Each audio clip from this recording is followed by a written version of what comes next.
Praise Lord. യേശുക്രിസ്തുവിൻ്റെ ശിഷ്യന്മാർ യേശുക്രിസ്തുവിൻ്റെ ഒപ്പം നടക്കുമ്പോഴോ ഇല്ലെങ്കിൽ യേശുക്രിസ്തു ഉയർത്തെഴുന്നേറ്റതിനു ശേഷമോ ന്യായപ്രമാണം അനുസരിച്ചിരുന്നോ എന്നതിനെ പറ്റിയുള്ള ചർച്ചയാണ് ഇവിടെ കേൾക്കുവാൻ പോകുന്നത്. പിന്നെ തന്നെ ചില പെരുന്നാളുകൾക്കും ഒക്കെ ഇവർ പോയിട്ടുണ്ട്. യേശുവും ഓരോ പെരുന്നാളിന് പോയതായിട്ട് നമ്മൾ വായിക്കുന്നുണ്ട്. ഒരു സഹോദരൻ പറയുന്നുണ്ട്, നീ പെരുന്നാളിന് പോരുന്നില്ലേ ചോദിച്ചാൽ ഞാൻ ഇപ്പോൾ വരുന്നില്ല, നിങ്ങൾ പോയിക്കോ എന്ന് പറയുന്നു. അതിനുശേഷം പിന്നെ യേശു പെരുന്നാളിന് പോകുന്നു എന്നൊക്കെയുള്ള നമ്മൾ സുവിശേഷത്തിൽ വായിക്കുന്നുണ്ട്. അപ്പോൾ യേശു പെരുന്നാളിനും പോകുമായിരുന്നു. എന്നാൽ യേശുവിന്റെ ശുശ്രൂഷയുടെ അവസാന കാലമായപ്പോഴത്തേക്കിന് യേശുക്രിസ്തു പൂർണ്ണമായും ന്യായപ്രമാണത്തെക്കാൾ വലിയവനാണെന്ന് ശിഷ്യന്മാർ മനസ്സിലാകുകയും ന്യായപ്രമാണത്തെ തികപ്പാനാണ് യേശു വന്നതെന്ന് ശിഷ്യന്മാർക്ക് ബോധ്യമാകുകയും യേശു അത് നിവർത്തിക്കുകയും ചെയ്തതിന് ശേഷം ഈ 12 അപ്പോസ്തലന്മാരിൽ പലരും പിന്നെ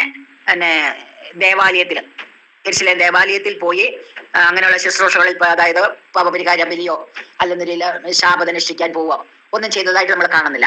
യേശു മരിച്ചു കഴിഞ്ഞിട്ട് കർത്താവ് ഉയരത്തിലേക്ക് പോയതിന്റെ ശേഷം അവിടെ 50-ാം പെരുന്നാൾ കൂടുന്ന സമയത്ത് എല്ലാ സ്ഥലങ്ങളിൽ നിന്നും എല്ലാ ഊരുകളിൽ നിന്നും വന്ന യഹൂദന്മാര് പെരുന്നാൾ കൂടുമ്പോൾ ശിഷ്യന്മാര് അതിന്റെ കുറച്ചകലെയുള്ള മർക്കോസിന്റെ മാളിക മുറിയിൽ 120 പേര് കൂടിയിരുന്ന് പ്രാർത്ഥിക്കുമായിരുന്നു. അങ്ങനെ അവരെ വീണ്ടും ആ ന്യായപ്രമാണത്തിന്റെ പ്രവൃത്തികളൊക്കെ ചെയ്യുമായിരുന്നെന്ന വരിയിൽ അവർ വന്ന് പെരുന്നാളിന് പോകേണ്ടിവരായിരുന്നു. അവർ പോകാതെ അവിടെ മാറിയിരുന്ന് പ്രാർത്ഥിച്ചുകൊണ്ടിരുന്നു. അവരുടെ മേലെ പരിശുദ്ധാത്മാവ് കടന്നു വന്നു എന്ന് നമ്മൾ അപ്പോസ്തലപ്രവൃത്തി 2-ാം അധ്യായത്തിൽ വായിക്കുന്നുണ്ട്. അത് തുടങ്ങി മുൻപോട്ട് അവര് ദൈവവചനം എന്ന് പറഞ്ഞാൽ യേശുക്രിസ്തു വരെ പഠിപ്പിച്ച ആ പുതിയ നിയമത്തിന്റെ ശുശ്രൂഷയാണ് പിന്നെ അപ്പോസ്തലന്മാരൊക്കെ ചെയ്തത്. അതുകൊണ്ട് അവര് പിന്നെ ന്യായപ്രമാണത്തിന് അടിമകളായിട്ടോ ന്യായപ്രമാണം സംബന്ധിച്ച് അവര് പ്രവർത്തിക്കുവാനോ പോയില്ല എന്നുള്ളതാണ് എനിക്ക് വിശ്വസിക്കാൻ സാധിക്കത്തുള്ളൂ.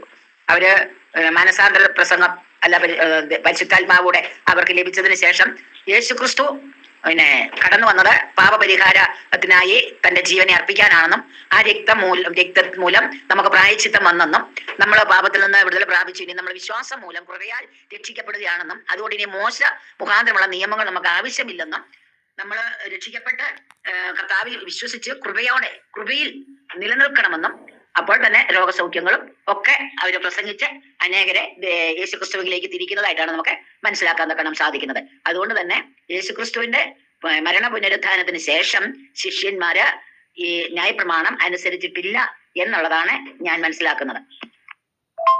പിന്നെ ഇവിടെ ആദ്യം വോയിസ് മെസ്സേജ് ഇട്ട ആൽഫ്രഡ് എന്ന് പറഞ്ഞ സഹോദരൻ വളരെ വിശദമായിട്ട് കാര്യങ്ങൾ സംസാരിച്ചിട്ടുണ്ട്.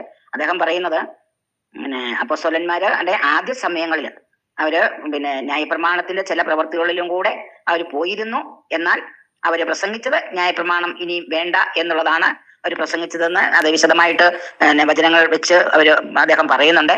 അപ്പോൾ തന്നെ വിഗ്രഹാർപ്പിതം, ശ്വാസം മുട്ടിച്ചതും പരസംഗവും ഇങ്ങനെയുള്ളവയിൽ നിന്നും എല്ലാവരും ഒഴിഞ്ഞിരിക്കണമെന്ന് പ്രത്യേകം ശിഷ്യന്മാര് അവിടെ അവരുടെ പ്രസംഗങ്ങളിലൊക്കെയും പറയുന്നുണ്ട്. അപ്പൊ അതുകൊണ്ട് തന്നെ എഫേസ്യ ലേഖനത്തിൽ നമ്മൾ വായിക്കുന്നത് കൃപയാലല്ലോ നിങ്ങൾ രക്ഷിക്കപ്പെട്ടിരിക്കുന്നതെന്നാണ്. അതുകൊണ്ട് കൃപയാണ് രക്ഷയുടെ ആസ്ഥാനം, കൃപയാണ് എന്നുള്ളത് അവര് സമ്മതിക്കുകയും മറ്റുള്ളവർക്ക് പ്രബോധിപ്പിക്കുകയും ചെയ്യുന്നുണ്ടായിരുന്നു.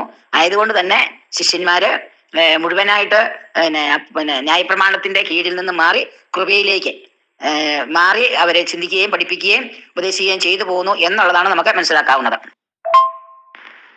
12 ശിഷ്യന്മാര് ന്യായപ്രമാണം പാലിച്ചു, അല്ലെങ്കിൽ അവർ ന്യായപ്രമാണത്തിന് കീഴിലുള്ളവരായിരുന്നു എന്നുള്ളതാണല്ലോ നമ്മുടെ വിഷയം. അപ്പോസ്തലപ്രവൃത്തി 15-ാം അധ്യായത്തിൽ നമ്മൾ വായിക്കുമ്പോൾ നമ്മൾ അതിനെ ഓവറോൾ കോണ്ടെക്സ്റ്റ് വായിച്ചില്ലെങ്കിൽ നമുക്ക് ഇതൊരു ഗ്രാജുവൽ പ്രോസസ് ആയിരുന്നു. യേശുക്രിസ്തു ന്യായപ്രമാണത്തിന്റെ കാര്യങ്ങളാണ് പറഞ്ഞത്. പക്ഷേ ക്രൂശിന് ശേഷം അല്ലെങ്കിൽ പരിശുദ്ധാത്മാവ് വന്നതിന് ശേഷം അല്ലെങ്കിൽ ഒരു അപ്പോസ്തലപ്രവൃത്തി 15-ാം അധ്യായത്തിലെ തീരുമാനത്തിന് ശേഷം 12 ശിഷ്യന്മാർ പിന്നെ ന്യായപ്രമാണമായിട്ട് ബന്ധമില്ല, അവരും കൃപയിലാണ് എന്നുള്ളൊരു ധാരണ നമുക്ക് അവിടെ നിന്ന് വായിച്ചാൽ ലഭിക്കും. ഞാൻ ആ ഭാഗം ഒന്ന് വായിക്കാം. അവരുടെ ഹൃദയങ്ങളെ ശുദ്ധീകരിച്ചതിനാൽ അവർക്കും നമുക്കും തമ്മിലൊരു വ്യത്യാസവും വെച്ചിട്ടില്ല. ഓക്കെ, ഒരു സെന്റൻസ് വായിച്ചു കഴിഞ്ഞാൽ അങ്ങനെ തോന്നും. ആകയാൽ നമ്മുടെ പിതാക്കന്മാർക്കും നമുക്കും ചുമപ്പാൻ കഴിഞ്ഞിട്ടില്ലാത്ത മുഖം ശിഷ്യന്മാരുടെ കഴുത്തിൽ വയ്പാൻ നിങ്ങൾ ഇപ്പോൾ ദൈവത്തെ പരീക്ഷിക്കുന്നുണ്ട്. ഇപ്പോൾ അടുത്ത സെന്റൻസിലും അതായത് ന്യായപ്രമാണം എന്ന മുഖം നമുക്ക് ആർക്കും പാലിക്കാൻ സാധിച്ചിട്ടില്ല എന്ന് പറയുന്നുണ്ട്. റോമാലേഖനത്തിൽ അത് പറയുന്നുണ്ട്. ഓക്കെ, എന്നാൽ പിന്നെ അത് എടുത്ത് കളഞ്ഞേക്കാം എന്നുള്ള രീതിയിൽ നമുക്ക് തോന്നും. നിങ്ങളിപ്പോൾ ദൈവത്തെ പരീക്ഷിക്കുന്നുണ്ട്. കർത്താവ് യേശുവിന്റെ കൃപയാൽ രക്ഷ പ്രാപിക്കുമെന്ന് വിശ്വസിക്കുന്ന പോലെ അവരും വിശ്വസിക്കുന്നു. പിന്നെ കൃപയാലല്ലേ നമ്മൾ രക്ഷിക്കപ്പെടുന്നതെന്ന് വിചാരിച്ചു കഴിഞ്ഞാൽ പിന്നെ ഓവറോൾ കോണ്ടെക്സ്റ്റ് വായിച്ചു ഇല്ലെങ്കിൽ മനസ്സിലാകില്ല. ഇനി അതുകൊണ്ട് അവര് ന്യായപ്രമാണം വിട്ടോ? ഇല്ല. അപ്പോസ്തലപ്രവൃത്തി 21-ാം അധ്യായത്തില് പൗലോസ് യെരുശലേമിൽ മടങ്ങി വരുമ്പോൾ യെരുശലേമിൽ വിശ്വസിച്ചിരിക്കുന്നവര് എത്ര ആയിരം ഉണ്ടെന്ന് നീ കാണുന്നില്ല, അവരെല്ലാവരും ന്യായപ്രമാണ തൽപരരാകുന്നു എന്ന് പറയുമ്പോൾ അവർ ന്യായപ്രമാണത്തിൽ തന്നെയാണ് നിലനിൽക്കുന്നത് എന്നുള്ള വ്യക്തമാണ്. അപ്പോൾ ഇവിടെ മുൻപിൽ ഉദ്ദേശിച്ചിരിക്കുന്നത് എന്താണ്? അതായത് അവർക്ക് ജാതികൾ നമ്മൾ തമ്മിൽ വ്യത്യാസം വെച്ചിട്ടില്ല എന്ന് പറയുമ്പോൾ ഇനി ദൈവം ജാതികൾക്കും രക്ഷാകര പദ്ധതി ഒരുക്കി, വിശ്വാസത്താൽ രക്ഷാകര പദ്ധതി ഒരുക്കി. ഈ വിശ്വാസം എന്നത് പഴയ നിയമത്തിലും പുതിയ നിയമത്തിലും, പഴയ നിയമത്തിൽ അല്ലെങ്കിൽ പൗലോസിന്റെ സുവിശേഷങ്ങളും പഴയ നിയമത്തിലും അത് കോമൺ ആണ്. വിശ്വാസം എന്ന് പറയുന്നത് കോമൺ എലമെന്റ് ആണ്. അതേസമയം നമ്മളെ സംബന്ധിച്ചിടത്തോളം നമുക്ക് ന്യായപ്രമാണത്തിന്റെ പ്രവൃത്തിയില്ല, അതേസമയം അവർക്ക് ന്യായപ്രമാണമുണ്ട്. അപ്പോൾ വിശ്വാസമാണ് അവിടെ പറയുന്നത്. അതായത് നമുക്ക് അവർക്ക് തമ്മിൽ വ്യത്യാസം വെച്ചിട്ടില്ല എന്ന് പറയുമ്പോൾ കൃപയാൽ രക്ഷ പ്രാപിക്കും അല്ലെങ്കിൽ വിശ്വാസത്താൽ രക്ഷ പ്രാപിക്കും എന്ന് പറയുമ്പോൾ പഴയ നിയമത്തിലും കൃപയുണ്ട്, ഈവൻ 7 വർഷത്തെ ട്രിബുലേഷൻ പീരീഡിലും കൃപയുണ്ട്. വാളിന് തെറ്റി ഒഴിഞ്ഞവർ മരുഭൂമിയിൽ കൃപ കണ്ടെത്തി എന്ന് പറയുന്നുണ്ട്. അപ്പോൾ കൃപ ഇല്ലെന്നല്ല. അപ്പോൾ കൃപ എന്ന് പറയുന്ന പഴയ നിയമത്തിലുണ്ട്, കൃപാ കാലഘട്ടത്തിലുണ്ട്. പക്ഷേ നമുക്കിപ്പോൾ ഇല്ലാത്തതെന്ന് പറഞ്ഞാൽ ന്യായപ്രമാണം. അതുപോലെ യഹൂദന്മാർ ന്യായപ്രമാണത്തെ ഉപേക്ഷിച്ചോ ഇല്ല, അത് മുന്നോട്ട് വായിച്ചു കഴിഞ്ഞാൽ പല ഭാഗത്ത് നമുക്ക് മനസ്സിലാവും. ഇനിയും ഈ ഇന്ന കാര്യങ്ങൾ ഉപേക്ഷിക്കേണ്ട എന്ന് പറയുന്നത് അത് യഹൂദന്മാർക്ക് ആപ്ലിക്കബിൾ ആയിരുന്നോ? ഇല്ല. അപ്പോസ്തല പ്രവൃത്തി 21 വായിച്ചു കഴിഞ്ഞാൽ വിശ്വസിച്ചിരിക്കുന്ന ജാതികളെ സംബന്ധിച്ചോ അവർ വിഗ്രഹാർപ്പിതവും രക്തവും ശ്വാസം മുട്ടിച്ചതും പരസംഗവും മാത്രം ഒഴിഞ്ഞിരിക്കണമെന്ന് വിധിച്ച് എഴുതിയിട്ടുണ്ടല്ലോ എന്ന് പറയുന്നുണ്ട്. അപ്പൊ ജാതികളെ സംബന്ധിച്ചിട്ടാണ് ഇങ്ങനെയുള്ള കാര്യങ്ങൾ. ബാക്കി അവരെ സംബന്ധിച്ചിടത്തോളം ന്യായപ്രമാണം ആസിറ്റീസ് നിലനിൽക്കുന്നു എന്നുള്ളത് വ്യക്തമാണ്. അപ്പോസ്തല പ്രവൃത്തി 15-ാം അധ്യായത്തിൽ ആകയാൽ ജാതികളിൽ നിന്ന് ദൈവത്തിലേക്ക് തിരിയുന്നവരെ നാം അസഹ്യപ്പെടുത്താതെ അവർ വിഗ്രഹമാലിന്യങ്ങൾ, പരസംഗം, ശ്വാസം മുട്ടിച്ചത്, രക്തം എന്നിവ വർജിപ്പിക്കാൻ നാം അവർക്ക് എഴുതണമെന്ന് അഭിപ്രായപ്പെടുന്നു. ഓക്കെ, അപ്പോൾ അവിടെ ജാതികളെ സംബന്ധിച്ചിടത്തോളം അവർക്ക് ന്യായപ്രമാണം പാലിക്കേണ്ടതേ ഉള്ളൂ, അല്ലാതെ യഹൂദന്മാർക്ക് ന്യായപ്രമാണം പാലിക്കേണ്ടതില്ല. എന്ന് വെച്ച് കഴിഞ്ഞാൽ 21-ാം അധ്യായത്തിൽ അവരെല്ലാം ന്യായപ്രമാണ തൽപരരാണെന്ന് പൗലോസിനോട് പറയുകയും പൗലോസിനെ കൊണ്ട് അവർ ന്യായപ്രമാണത്തിന്റെ പ്രവൃത്തികൾ ചെയ്യിപ്പിക്കുകയും ഒക്കെ ചെയ്യുന്നുണ്ട്. അപ്പൊ അതിനർത്ഥം എന്തോ യഹൂദന്മാരെ സംബന്ധിച്ചിടത്തോളം ന്യായപ്രമാണത്തിൽ നിന്ന് ഒഴിവില്ല എന്നുള്ളത് തന്നെയാണ്. ഇനി യേശുക്രിസ്തു ന്യായപ്രമാണത്തെ കുറിച്ച് പറയുന്ന കാര്യങ്ങൾ നമുക്കറിയാം. യേശുക്രിസ്തുവിനോട് ന്യായപ്രമാണത്തിൽ ഏതാണ് വലിയ കൽപ്പന എന്ന് ചോദിച്ചപ്പോൾ യേശുക്രിസ്തു പറഞ്ഞ മറുപടി നമുക്കറിയാം. ഇതാകുന്ന വലിയതും ഒന്നാമതായത് കൽപ്പന, അത് വേണ്ടെന്നാണോ? അല്ല. യേശുക്രിസ്തു ന്യായപ്രമാണത്തെ വിവരിച്ചു കൊടുക്കുകയാണ് ചെയ്യുന്നത്. യേശുക്രിസ്തു പരിച്ഛേദനയ്ക്ക് ശുശ്രൂഷക്കാരനായി തീർന്നു എന്ന് പറയുന്നത്. Christ was A minister of circumcision. പത്രോസും പൗലോസും കൂടെ ഉടമ്പടി ചെയ്യുമ്പോൾ അവരും സർക്കംസിഷന്റെ ശുശ്രൂഷക്കാരായിരുന്നു, അല്ലെങ്കിൽ ഗോസ്പൽ അവർ പറഞ്ഞിരുന്നത് നമുക്ക് മനസ്സിലാകുന്നുണ്ട്. അപ്പൊ യേശുക്രിസ്തുവും പത്രോസും 12 ശിഷ്യന്മാരും എല്ലാം ഈ പരിച്ഛേദനയുടെ ശുശ്രൂഷക്കാരായിരുന്നു എന്നുള്ളത് വ്യക്തമാണ്. യേശുക്രിസ്തു ന്യായപ്രമാണം പാലിക്കാനാണ് പഠിപ്പിച്ചത്. ന്യായപ്രമാണത്തിൽ നിന്ന് ഒരു വള്ളിയും പുള്ളിയും പോകുകയാണെന്നല്ലേ കർത്താവ് പറഞ്ഞു, ഒഴിഞ്ഞു പോയെന്നല്ലേ കർത്താവ് പറഞ്ഞു. മത്തായി സുവിശേഷം 23 നമ്മുടെ ഭക്തിക്കാരായ ശാസ്ത്രിമാരും പരീശന്മാരും ആയുള്ളവരെ നിങ്ങൾക്ക് ആ കഷ്ടം, നിങ്ങൾ തുളസി, ചതുകൊപ്പ്, ജീരകം ഇവയിൽ പ്രധാനം കൊടുക്കുകയും ഞാൻ കാരണം വിശ്വസത ഇങ്ങനെ ന്യായപ്രമാണത്തിൽ ഘനമേറിയവ ത്യജിച്ച് കളയുകയും ചെയ്യുന്നു. ഇത് ചെയ്യുകയും ഇത് ത്യജിക്കാതിരിക്കുകയും ചെയ്യണം. അതായത് നിങ്ങൾ ന്യായപ്രമാണത്തിന്റെ ടൈത്ത് കൊടുക്കുകയും ചെയ്യണം. അപ്പോൾ തന്നെ കരുണ, വിശ്വസ്തത ഇങ്ങനെ ന്യായപ്രമാണത്തിൽ ഘനമേറിയ ത്യജിച്ച് കളയാതെ അതും ചെയ്യണമെന്നാണ് പറഞ്ഞത്. അപ്പം ഇതെല്ലാം പഠിപ്പിച്ച് വെച്ച് പിന്നെ പരിശുദ്ധാത്മാവ് വന്നപ്പോൾ ഇത് വേണ്ടെന്നാണോ? അല്ല, പ്രമാണത്തിൽ നിലനിൽക്കുകയും വേണം, ഇത് ചെയ്യുകയും ചെയ്യണം. അപ്പൊ യഹൂദന്മാരെന്താ ചെയ്തുകൊണ്ടിരുന്നത്?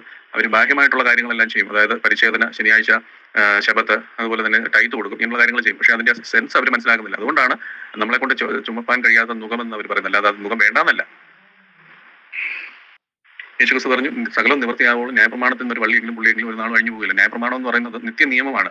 ഇന്ന് ആ നിയമം നമുക്ക് ബാധകമാണോ? അല്ല. യഹൂദനെ സംബന്ധിച്ചിടത്തോളം അത് നിത്യ നിയമമാണ്. അതുകൊണ്ടാണ് കർത്താവ് പറയുന്നത് ആകയാൽ ഈ ഏറ്റവും ചെറിയ കൽപ്പനകൾ ഒന്നഴിക്കുകയും മനുഷ്യരെ അങ്ങനെ പഠിപ്പിക്കുകയും ചെയ്യുന്നു സ്വർഗ്ഗരാജ്യത്തിൽ ഏറ്റവും ചെറിയവരെന്ന് വിളിക്കപ്പെടുക. അവയെ ആചരിക്കുകയും പഠിപ്പിക്കുകയും ചെയ്യുന്നവനോ സ്വർഗ്ഗരാജ്യത്തിൽ വലിയവനെന്ന് വിളിക്കപ്പെടും. അതായത് യേശുക്രിസ്തു ന്യായപ്രമാണത്തിന്റെ ശുശ്രൂഷകനായിരുന്നു.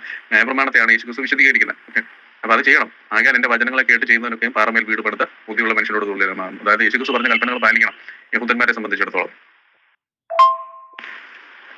പൗലോസ് വരുന്നതിന് മുൻപ് അവരിത് പാലിച്ചു. ഇത് ഭാവിയിലും പാലിക്കുന്നതായിട്ട് നമുക്ക് മനസ്സിലാക്കാൻ സാധിക്കുന്നുണ്ട്. ഭാവിയിലും ന്യായപ്രമാണം പാലിച്ചോ ഇല്ലെന്നുള്ളതാണ് അവരുടെ ടെസ്റ്റ്.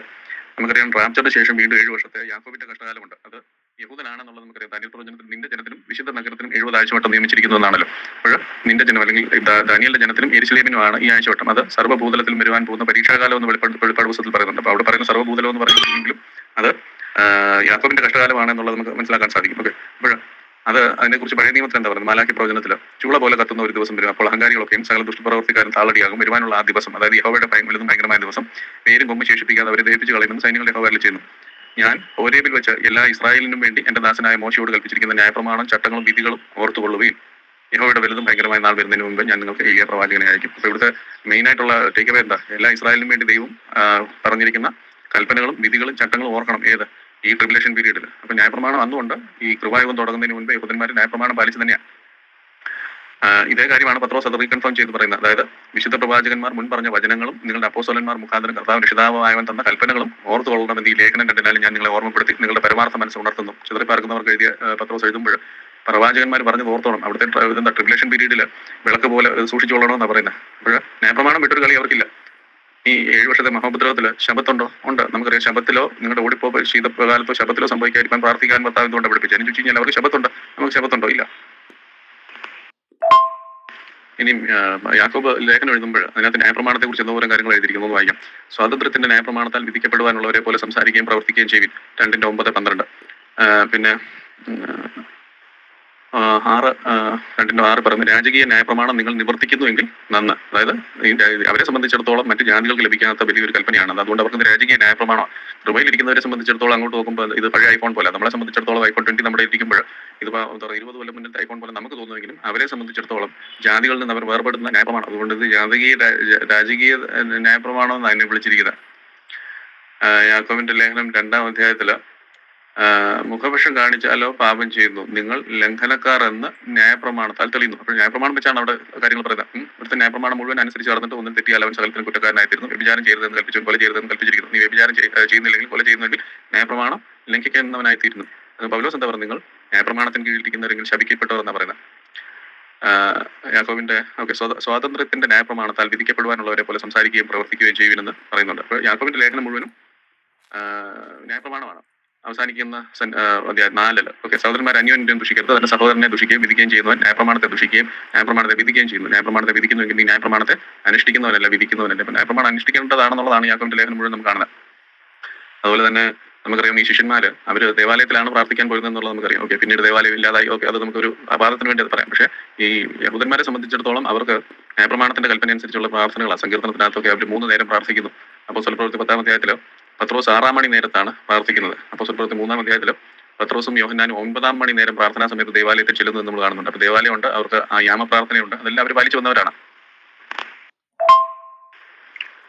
നമ്മൾ കൃപായുഗത്തിൽ നോക്കുകയാണെങ്കിൽ, കൃപായുഗം എന്ന് പറയുന്നത് പൗലോസിന്റെ ലേഖനങ്ങളിൽ മാത്രമേ നമ്മൾ കാണുന്നുള്ളൂ. നമ്മളും കൃപ ആണെന്ന് പറയാൻ വേണ്ടി എടുക്കുന്നതെല്ലാം പൗലോസിന്റെ ലേഖനങ്ങളാണ്. നമ്മൾ പൊതുവെ അസ്യൂം ചെയ്യാണ് ഇതിനകത്ത് എഴുതിയിരിക്കുന്നതെല്ലാം അവരും പാലിച്ചു. ഇല്ല, പൗലോസും ഈ 12 ശിഷ്യന്മാരുമായിട്ട് അവർ 2 കാലഘട്ടങ്ങളിൽ 2 ശുശ്രൂഷ ചെയ്തിരുന്ന ആൾക്കാരാണ്. 2 ദേശത്ത് ശുശ്രൂഷ ചെയ്തിരുന്ന ഒരു കൂട്ടർ യഹൂദന്മാരുടെ ഇടയിലും മറ്റേത് പൗലോസ് ജാതികളുടെ ഇടയിലും ശുശ്രൂഷിക്കായിരുന്നു. അപ്പോൾ ജാതികളുടെ ഇടയിലെ ശുശ്രൂഷക്കാരൻ മാത്രമേ കൃപയുടെ ഇതിനകത്തുള്ളൂ. അതിനകത്ത് ന്യായപ്രമാണം എന്ന് പറയുന്ന ഒരു പരിപാടിയില്ല. പക്ഷേ യഹൂദനെ സംബന്ധിച്ചിടത്തോളം ന്യായപ്രമാണം വിട്ടൊരു കളിയില്ല. എന്നിട്ട് ശിഷ്യന്മാർ ന്യായപ്രമാണം തന്നെയാണ് പഠിപ്പിച്ചത്. ഇനി ഭാവി കാലത്ത് യാക്കോബിന്റെ കഷ്ടകാലത്തിൽ ന്യായപ്രമാണമുണ്ട്.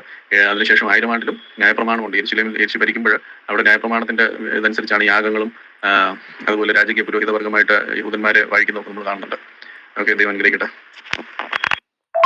പാലിച്ചിരുന്നോ എന്നുള്ളതാണല്ലോ. നമ്മൾ 12 ശിഷ്യന്മാർ യഹൂദന്മാരാണ്. അവർ ന്യായപ്രമാണം പാലിച്ചിരുന്നു. അത് യേശുക്രിസ്തു വന്നത് ന്യായപ്രമാണത്തിന്റെ ശുശ്രൂഷകനായിട്ടാണ് യേശുക്രിസ്തു വന്നത്. ഇസ്രായേൽ ഗ്രഹത്തിലെ കാണാതായ ആടുകളുടെ അടുത്തേക്കാണ് വന്നത്. അന്ന് ജാതികളുടെ അടുത്തേക്കല്ല യേശുക്രിസ്തു വന്നത്. അത് പല ഭാഗങ്ങളിൽ സുവിശേഷങ്ങളിലും പഴയ നിയമത്തിലും ഇനി വരുവാനിരിക്കുന്ന ഹീബ്രൂസ് തൊട്ട് എബ്രായർ തൊട്ട് റെവലേഷൻ വരെയുള്ള എത്രയോ ഭാഗങ്ങളിൽ പറഞ്ഞിട്ടുണ്ട്. ഈ പ്രവചന പുസ്തകങ്ങളിലൊക്കെ ജെറമ്യാ പുസ്തകങ്ങളിലൊക്കെ വരാനുള്ള കാലത്ത് എന്താണ് ന്യായപ്രമാണം അവരുടെ ഉള്ളിലാക്കി എഴുതും എന്നൊക്കെ പറഞ്ഞിട്ടുണ്ടല്ലോ. പിന്നെ എന്താണ് ഈ സംശയം എന്നൊന്നും മനസ്സിലാവുന്നില്ല. ശിഷ്യന്മാര് യേശുക്രിസ്തു ഹാൻഡ് പിക്ക് ചെയ്ത, യേശുക്രിസ്തു തെരഞ്ഞെടുത്ത 12 ശിഷ്യന്മാരാണ് അവര്. യേശുക്രിസ്തു ന്യായപ്രമാണത്തിന്റെ കീഴിലാണ് ജനിച്ചതെങ്കിൽ യേശുക്രിസ്തു പഠിപ്പിച്ചതും ന്യായപ്രമാണം തന്നെയാണ്. ശിഷ്യന്മാര് ന്യായപ്രമാണം പാലിച്ചിട്ടുണ്ട്, എല്ലാ കാലത്തും പാലിച്ചിട്ടുണ്ട്.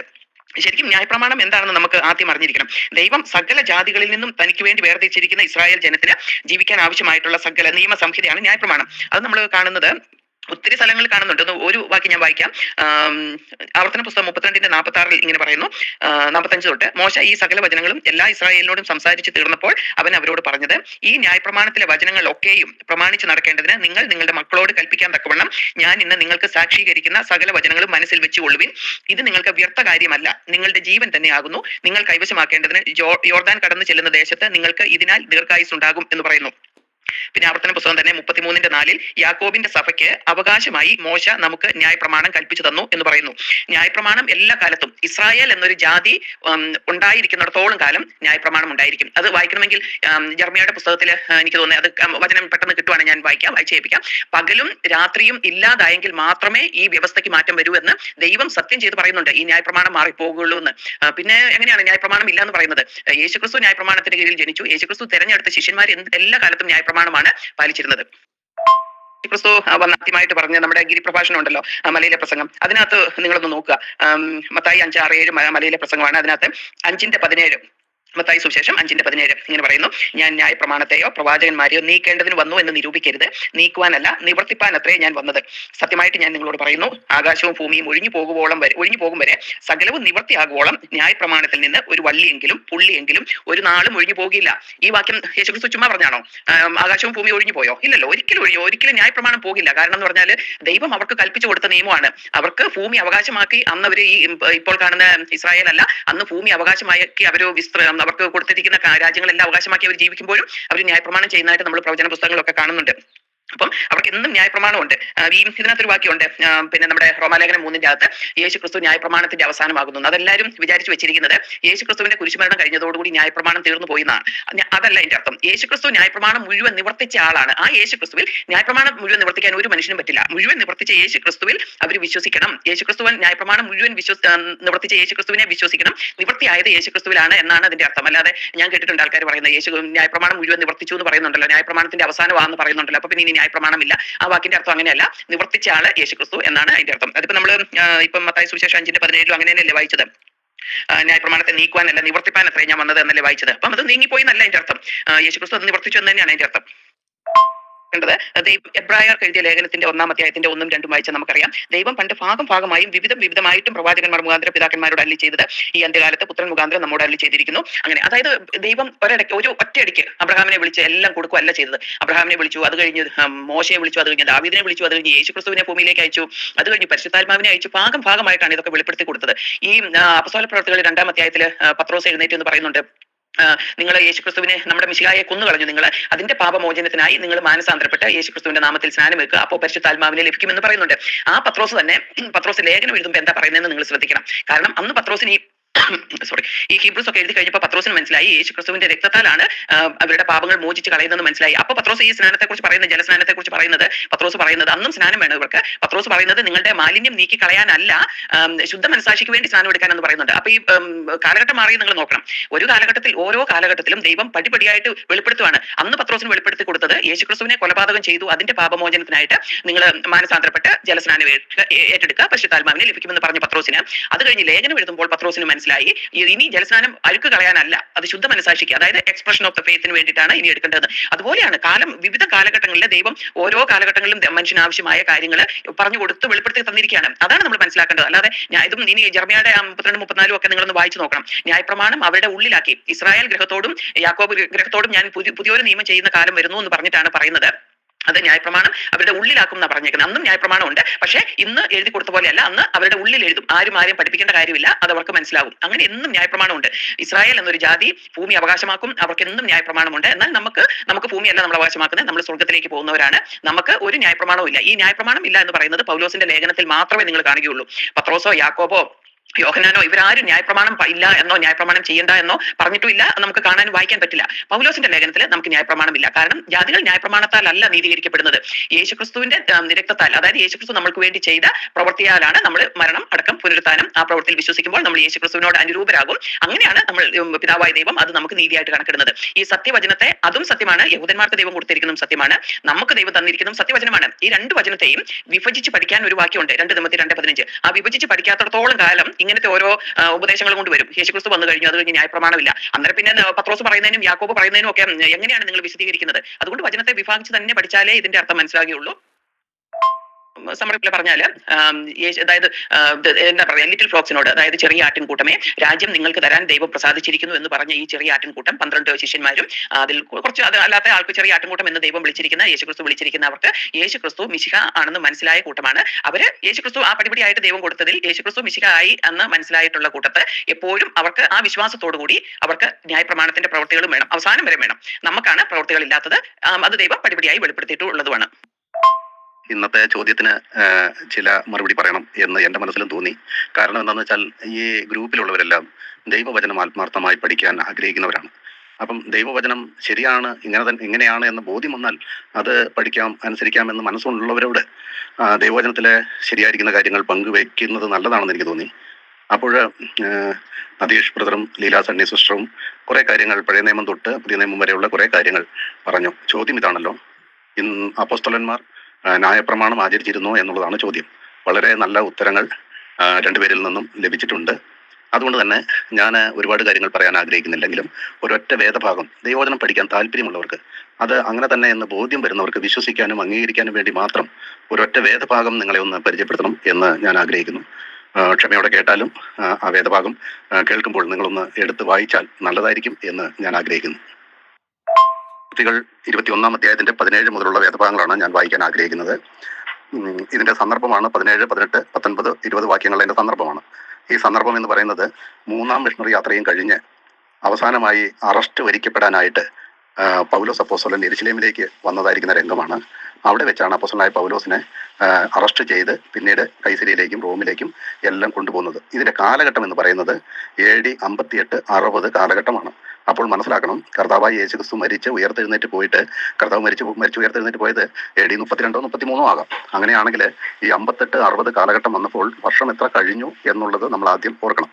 അപ്പം അതിന്റെ 17-ാം വാക്യത്തിൽ ആ യെരുശലേമിലേക്ക് പൗലോസ് വന്നു കഴിഞ്ഞപ്പോൾ സംഭവിച്ച ഒരു കാര്യമാണ് വായിക്കുന്നത്. അവിടെ നമ്മൾ വായിക്കുന്നത്, യെരുശലേമിൽ എത്തിയപ്പോൾ സഹോദരന്മാർ ഞങ്ങളെ സന്തോഷത്തോടെ കൈക്കൊണ്ടു എന്ന് പറഞ്ഞാൽ 12 അപ്പോസ്തലന്മാരും യെരുശലേം സഭയിലെ മൂപ്പന്മാരുമാണ് ഇവിടെ ഈ സഹോദരന്മാർ എന്ന് പറഞ്ഞത്. അവർ പൗലോസിനെയും പൗലോസിന്റെ കൂടെയുള്ളവരെയും സന്തോഷത്തോടെ കൈക്കൊണ്ടു.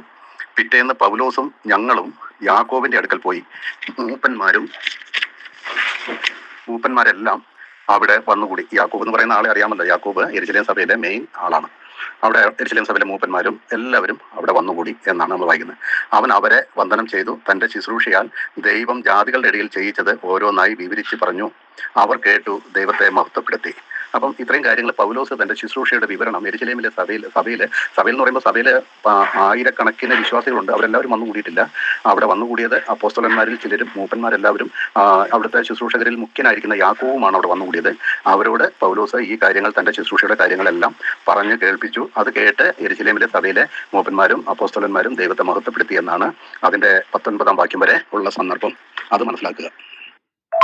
വാക്യം മുതൽ യാക്കോബ് അതിന് പ്രത്യുത്തരം പറയുന്നതാണ്. പൗലോസിനോട് യെരുശലേമിലെ സഭയിലെ മെയിൻ മുഖ്യ ആളായിരിക്കുന്ന യാക്കോബ് പ്രത്യുത്തരം പറയുന്നതാണ്. അവർ കേട്ട് ദൈവത്തെ മഹത്വപ്പെടുത്തി. പിന്നെ അവനോട് എന്ന് പറഞ്ഞ പൗലോസിനോട് പറഞ്ഞത്, സഹോദരന്മാരെ, യഹൂദന്മാരുടെ ഇടയിൽ വിശ്വസിച്ചിരിക്കുന്നത് എത്ര ആയിരമുണ്ട് എന്ന് നിങ്ങൾ കാണുന്നുവല്ലോ. അവരെല്ലാവരും ന്യായപ്രമാണ തൽപരന്മാരാകുന്നു എന്ന് പറഞ്ഞാൽ യെരുശലേമിലെ സഭയിലെ ആദ്യത്തെ പത്രോസിന്റെ പ്രസംഗത്തിൽ തന്നെ 3000, പിന്നെ 5000, അപ്പം ഒരു 10,000-ന് മേലെ ക്രിസ്തു വിശ്വാസികൾ എവിടെയുണ്ട്? യെരുശലേമിലെ സഭയിലുണ്ട്. അതുകൊണ്ടാണ് യാക്കോബ് പറയുന്നത്, അവിടെ വിശ്വസിച്ചിരിക്കുന്നവർ എത്ര ആയിരമുണ്ടെന്ന് നിനക്കറിയാമല്ലോ. അവരെല്ലാവരും ന്യായപ്രമാണ തൽപരന്മാരാകുന്നു എന്നാണ് അവിടെ 20-ാം വാക്യത്തിൽ പറഞ്ഞത്. എല്ലാവരും ന്യായപ്രമാണ തൽപരന്മാരാകുന്നു. ഇനി അടുത്ത വാക്യം ഞാൻ അടുത്ത വോയിസിലിടാം. അവരെല്ലാവരും ന്യായപ്രമാണ തൽപരന്മാരാകുന്നു. മക്കളെ പരിച്ഛേദന ചെയ്യരുത് എന്നും നമ്മുടെ മര്യാദ അനുസരിച്ച് നടക്കരുത് എന്നും നീ ജാതികളുടെ ഇടയിലുള്ള സകല യഹൂദന്മാരോടും പറഞ്ഞ് മോശയെ ഉപേക്ഷിച്ച് കളയുവാൻ ഉപദേശിക്കുന്നു എന്ന് അവർ നിന്നെക്കുറിച്ച് കേട്ടിരിക്കുന്നു. അവർ നിന്നെക്കുറിച്ച് ധരിച്ചിരിക്കുന്നു എന്ന് പറഞ്ഞാൽ യാക്കോബ് പറയാണ്, യെരുശലേമിലെ സഭയിലുള്ളവരെല്ലാവരും പൗലോസെ നിന്നെക്കുറിച്ചൊരു കേൾവി കേട്ടിരിക്കുന്നു. നീ ജാതികളുടെ ഇടയിലുള്ളായിരിക്കുന്ന യഹൂദന്മാരോട് പറയുന്ന കാര്യം മോശയുടെ ന്യായപ്രമാണം അനുസരിച്ച് നടക്കരുത് എന്നും നമ്മുടെ മര്യാദ പ്രകാരം മക്കളെ പരിച്ഛേദന കഴിക്കരുത് എന്നും നീ ജാതികളുടെ ഇടയിലുള്ള യഹൂദന്മാരോട് എല്ലാം പറഞ്ഞ് പരത്തിക്കൊണ്ടിരിക്കുകയാണെന്ന് യെരുശലേമിലുള്ളതായിരിക്കുന്ന ഈ വിശ്വാസ സമൂഹം, അതായത് യെരുശലേമിലെ ക്രിസ്തു വിശ്വാസ സമൂഹം, ആയിരക്കണക്കിന് പേർ എല്ലാവരും കേട്ടിരിക്കുന്നു. അതുകൊണ്ട് അടുത്ത വാക്യത്തിൽ ഇങ്ങനെ പറയാണ്, എല്ലാവരും അങ്ങനെ നിന്നെക്കുറിച്ച് കേട്ടിരിക്കുന്നു. ആകയാൽ എന്താകുന്നു വേണ്ടത്? നീ വന്നിട്ടുണ്ട് എന്ന് അവർ കേൾക്കും നിശ്ചയം. ആകയാൽ എന്താകുന്നു വേണ്ടത്? നീ വന്നിട്ടുണ്ടെന്ന് അവർ കേൾക്കും നിശ്ചയം. പൗലോസ് യെരുശലേമിലെ സഭയിൽ വന്നിട്ടുണ്ടെന്ന് യെരുശലേമിലെ സഭയിലെ ആയിരക്കണക്കിന് വിശ്വാസികൾ കേട്ടാൽ എന്താ സംഭവിക്കുക? എന്ത് സംഭവിക്കുമെന്നുള്ളതുകൊണ്ടാണ് അവർ കേൾക്കും നിശ്ചയം. നീ ഇവിടെ എത്തിയിട്ടുണ്ടെന്ന് അറിയും പൗലോസെ, അവരറിയും നിശ്ചയം എന്ന് പറഞ്ഞതിന്റെ പിന്നിലെ കാര്യം എന്താണെന്ന് നിങ്ങൾക്കറിയാമോ? മനസ്സിലായിട്ടുണ്ടോ? അതിന്റെ കാര്യം എന്ന് പറയുന്നത്, പൗലോസ് യഹൂദന്മാരെ ന്യായപ്രമാണത്തിൽ നിന്ന് പിന്തിരിപ്പിക്കുന്നു എന്നും മക്കളെ പരിച്ഛേദന കഴിക്കണ്ട എന്ന് ഉപദേശിക്കുന്നു എന്നും യെരുശലേമിലെ ആയിരക്കണക്കിന് വിശ്വാസികൾ കേട്ടിരിക്കുന്നതുകൊണ്ട് നീ എങ്ങാനും ഇവിടെ വന്നിട്ടുണ്ട് എന്ന് അവരറിഞ്ഞാൽ, അവർ നിശ്ചയമായിട്ട് അറിയും നീ ഇവിടെ ഉണ്ടെന്ന് അറിയും. അറിഞ്ഞാൽ പൗലോസെ, യെരുശലേമിലെ സഭയിൽ വലിയ കലഹമുണ്ടാകും, നിന്റെ നേരെ വലിയ ആക്രമണം ഉണ്ടാകും, നിനക്ക് വലിയ പ്രശ്നം നേരിടും എന്ന് പറഞ്ഞാൽ നിങ്ങൾക്കറിയാമോ, യെരുശലേമിലെ സഭയിലെ ജനങ്ങളെല്ലാം കൂടി വന്നാൽ പൗലോസിനെ ഒരുപക്ഷെ റോമക്കാർ കൊല്ലണ്ട, യെരുശലേമിലെ സഭയിലെ ആളുകൾ തന്നെ ആക്രമിച്ച് കൊന്നുകളയും. കാരണം മോശയുടെ ന്യായപ്രമാണം ഉപേക്ഷിച്ച് കളയാൻ പ്രോത്സാഹിപ്പിക്കുന്ന, പരിച്ഛേദന ഏൽക്കരുതെന്ന് പഠിപ്പിക്കുന്ന വ്യക്തിയാണെന്ന് പൗലോസിനെ കുറിച്ച് യെരുശലേമിലെ സഭയിലുള്ളവർ കേട്ട് അവരാകെ കലക്കത്തിലായിരിക്കുകയാണ്. അതുകൊണ്ട് നീ വന്നിട്ടുണ്ടെന്ന് അവർ അറിയും നിശ്ചയം. അപ്പം പൗലോസിന് ആപത്ത് വരാതിരിക്കാൻ വേണ്ടി ഗുണദോഷം പറയുകയാണ് യാക്കോബ്. പൗലോസെ, നീ വന്നത് അവരറിഞ്ഞ പ്രശ്നമാണ് പൗലോസെ എന്ന് പറഞ്ഞിട്ട് ഒരു ഉപാധി വെക്കുകയാണ്, രക്ഷപ്പെടാനുള്ള ഒരു ചാൻസ് വെച്ചു കൊടുക്കുകയാണ് അടുത്ത ഘട്ടത്തിൽ ചെയ്യുന്നത്. അത് ഞാൻ അടുത്ത വോയിസിലിടാം. വായിച്ചത്, ആകയാൽ എന്താകുന്നു വേണ്ടത്? നീ വന്നിട്ടുണ്ടെന്ന് അവർ അറിയും, യെരുശലേമിലെ സഭയെല്ലാം അറിയും, പ്രശ്നമുണ്ടാകും. അതുകൊണ്ട് ഞങ്ങൾ ഈ പറയുന്നത് നീ ചെയ്യുക, കേൾക്കുക എന്ന് പറയുന്നത്.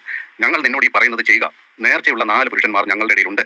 അവരെ കൂട്ടിക്കൊണ്ട് അവരോടുകൂടെ നിന്നെ ശുദ്ധി വരുത്തി അവരുടെ തല ക്ഷൗരം ചെയ്യേണ്ടതിന് അവർക്ക് വേണ്ടി ചെലവ് ചെയ്യുക. എന്നാൽ നിന്നെ കൊണ്ട് കേട്ടത് ഉള്ളതല്ല എന്നും നീയും ന്യായപ്രമാണത്തെ ആചരിച്ച് ക്രമമായി നടക്കുന്നവനെന്നും എല്ലാവരും അറിയും. വിശ്വസിച്ചിരിക്കുന്ന ജാതികളെ സംബന്ധിച്ച് അവർ വിഗ്രഹാർപ്പിതവും രക്തവും ശ്വാസം മുട്ടിച്ചാത്തതും പരസംഗവും മാത്രം ഒഴിഞ്ഞിരിക്കണമെന്ന് വിധിച്ച് അയച്ചിരിക്കുന്നല്ലോ. അങ്ങനെ പൗലോസ് ആ പുരുഷന്മാരെ കൂട്ടിക്കൊണ്ട് പിറ്റേന്നാൾ അവരോട് കൂടെ തന്നെ ശുദ്ധി വരുത്തി ദേവാലയത്തിൽ ചെന്നു അവരിൽ ഓരോരുത്തരും വേണ്ടി വഴിപാട് കഴിപ്പാനുള്ള ശുദ്ധീകരണ കാലം തികഞ്ഞു എന്ന് ബോധിപ്പിച്ചു. ഇവിടെ എന്താ സംഭവിച്ചിരിക്കുന്നത്? യാക്കോബ് പറഞ്ഞത് യെരുശലേമിലെ സഭ നീ വന്നിട്ടുണ്ടെന്ന് പറഞ്ഞാൽ വലിയ പ്രശ്നത്തിലാകും, കലക്കമുണ്ടാകും, ഇവിടെ ഭയങ്കര കലകമുണ്ടാകും, നിനക്ക് ആപത്ത് വരും, നീ ദോഷത്തിലാകും എന്നുള്ള അർത്ഥത്തിലാണ് പറഞ്ഞത്. നീ വന്നിട്ടുണ്ടെന്ന് അവർ അറിയും നിശ്ചയം, അതുകൊണ്ട് എന്താവുന്നു വേണ്ടതെന്ന് ചോദിച്ചിട്ട് ഒരു രക്ഷപ്പെടാനുള്ള ചാൻസ് പൗലോസിന് ഉപദേശിച്ചു കൊടുക്കുകയാണ്. ഇവിടെ നേർച്ചയുള്ള 4 പുരുഷന്മാരുണ്ട്, അവരെ കൂട്ടിക്കൊണ്ടുപോയി അവർക്ക് വേണ്ടി ചെലവ് ചെയ്ത് അവരുടെ തലമുണ്ടനം ചെയ്ത് നീയും ന്യായപ്രമാണത്തിന് കീഴുള്ളവൻ എന്ന് നീ അവരെ ബോധ്യപ്പെടുത്തുക. അങ്ങനെ രക്ഷപ്പെട്ടുകൊള്ളാനുള്ള ഉപാധിയാണ് പൗലോസിന് വെച്ചു കൊടുക്കുന്നത്. അങ്ങനെ പൗലോസ് എന്താ പറയുന്നത്, ആ ഉപാധി അംഗീകരിച്ചു എന്ന് വേണം നമുക്ക് കരുതാൻ. അത് അംഗീകരിച്ചു, പൗലോസ് അത് ചെയ്തു. പക്ഷേ പൗലോസ് ചെയ്തത് എത്രത്തോളം നീതിയായിരുന്നു എന്ന് നമുക്ക് അറിഞ്ഞുകൂടാ. തല മുണ്ടനം ചെയ്ത് നേർച്ച കഴിച്ച് ചെലവും ചെയ്ത് ദേവാലയത്തിൽ നിന്ന് പുറത്തിറങ്ങി പട്ടണത്തിലേക്ക് ഇറങ്ങിയപ്പോഴേക്കും അവിടെ വെച്ച് പൗലോസിനെ പിടിച്ചു. അവിടെ വെച്ച് പിടിക്കുകയും പിന്നീട് നേരെ റോമിലേക്ക്, അടുത്ത അധ്യായങ്ങളിൽ റോമിലേക്ക് പൗലോസ് പോവുകയും റോമിലെ തടവിലാകുകയും ചെയ്യുന്നതാണ് നമ്മൾ വായിക്കുന്നത്. ഇതിൽ നിന്ന് എന്ത് മനസ്സിലാക്കാം? അതായത് യെരുശലേമിലെ സഭ AD 60 കാലഘട്ടത്തിലും ന്യായപ്രമാണം തന്നെ ഫോളോ അപ്പ് ചെയ്തിരുന്നവരായിരുന്നു. അത് തന്നെയല്ല, പൗലോസിനെ ഇവർക്ക് കൊന്നു തിന്നാനുള്ള കലിപ്പ് യെരുശലേമിലെ സഭയിലുള്ളവർക്കുണ്ടായിരുന്നു. പൗലോസ് ന്യായപ്രമാണത്തിനെതിരാണെന്ന് പറഞ്ഞ് പൗലോസിനെതിരെ ശക്തമായിരിക്കുന്ന കാര്യങ്ങൾ അവരെ കേട്ട് വിറപൂണ്ട് നിൽക്കുകയാണ് പൗലോസിനെതിരെ. ഈ കാര്യം നമ്മൾ മനസ്സിലാക്കുമ്പോൾ ഒന്ന് മനസ്സിലാകും. യെരുശലേമിലെ സഭ ന്യായപ്രമാണമാണ് ആചരിച്ചത്. അത് കർത്താവായ യേശു ക്രിസ്തു അവർക്ക് കൊടുത്ത ഉപദേശമാണ്. അത് അവർ ചെയ്യേണ്ടതാണ്. അപ്പോൾ യെരുശലേമിലെ സഭയിലുള്ളവരും പൗലോസിന്റെ ഉപദേശവും തമ്മിൽ അജഗജാന്തരം വ്യത്യാസമുണ്ടെന്നുള്ളതായിരിക്കുന്ന കാര്യം നിങ്ങൾ മനസ്സിലാക്കണം. എന്നിട്ട് പറയുക, പൗലോസ് ഉപദേശിച്ച ഉപദേശങ്ങൾ എടുത്തുകൊണ്ട് യെരുശലേമിലെ സഭയും ഒക്കെ ആദ്യകാലമൊക്കെ ന്യായപ്രമാണം ചെയ്തെങ്കിലും പിന്നെ മാറി വന്നു എന്നൊക്കെ പഠിപ്പിക്കുന്നവരായിരിക്കുന്ന നിങ്ങൾ ഒന്ന് ചിന്തിക്കുക. AD 60 പൗലോസിനെതിരെ കലിപ്പോട് കൂടെ നിൽക്കുന്നവരാണ് യെരുശലേമിലെ സഭ. AD 60 യെരുശലേമിലെ സഭ എല്ലാവരും ന്യായപ്രമാണം ആചരിക്കുന്നവരും മക്കളെ പരിശോധന കഴിക്കുന്നവരുമാണ്. രക്ഷപ്പെടാൻ വേണ്ടിയിട്ട് യാക്കോബ് പറഞ്ഞു കൊടുത്ത ആ ഉപാധിയാണ് പൗലോസ് അവിടെ സ്വീകരിച്ചത്. എന്നാൽ ആ ഉപാധിയും പൗലോസിനെ രക്ഷിക്കാൻ പര്യാപ്തമായിരുന്നില്ല. പൗലോസ് അതിനാൽ തന്നെ പിടിക്കപ്പെട്ടു. അങ്ങനെ റോമിലേക്ക് തടവുകാരനായി പോകുന്ന രംഗമാണ് നമ്മൾ വായിക്കുന്നത്. ഇപ്പോഴെങ്കിലും മനസ്സിലാവുന്നുണ്ടോ? യെരുശലേമിലെ സഭയിലുള്ള യഹൂദന്മാർ ന്യായപ്രമാണം മാത്രം ആചരിച്ച് പോന്നിരുന്നവരായിരുന്നു എന്ന് നിങ്ങൾക്ക് മനസ്സിലാവുന്നുണ്ടോ? അത് അവർക്ക് കൊടുത്ത ഉപദേശമാണ്. അത് അവർ തെറ്റല്ല ചെയ്തത്. കർത്താവായ യേശു ക്രിസ്തു 3.5 കൊല്ലം അവരെ ഉപദേശിച്ചതും പഠിപ്പിച്ചതും ന്യായപ്രമാണം തന്നെയാണ്. അത് അവർ ചെയ്യേണ്ടതുമാണ്. അത് വേറെയാണ്. പൗലോസിന്റെ ഉപദേശവും പൗലോസിന്റെ സഭകളും യെരുശലേമിലെ സഭയുമായിട്ട് യാതൊരു ബന്ധവുമില്ല. ഇത് രണ്ടും തിരിച്ചറിയുമ്പോൾ എൻ്റെ പ്രിയമുള്ളവരെ, ദൈവവചനം പഠിക്കുന്നതിന്റെ യാഥാർത്ഥ്യം, അല്ലെങ്കിൽ യഥാർത്ഥമായിട്ട് ദൈവവചനം എങ്ങനെ പഠിക്കണം എന്നുള്ളത് നിങ്ങൾ തിരിച്ചറിയും. അല്ലാത്തടത്തോളം കാലം നിങ്ങൾ ഈ അവിയൽ പോലെ എല്ലാം കൂടി കൂട്ടിക്കുഴച്ച് ഒന്നുമല്ലാത്തൊരു സ്ഥിതിയിലായിരിക്കുകയുള്ളൂ. എൻ്റെ കേൾവിക്കാരെ ദൈവം അനുഗ്രഹിക്കട്ടെ. ഈ സത്യം തിരിച്ചറിയാൻ ദൈവം നിങ്ങളുടെ ഹൃദയങ്ങളെയും കണ്ണുകളെയും തുറക്കട്ടെ എന്ന് ഞാൻ പ്രാർത്ഥിക്കുന്നു. കർത്താവിന്റെ നാമത്തിന് മഹത്വം.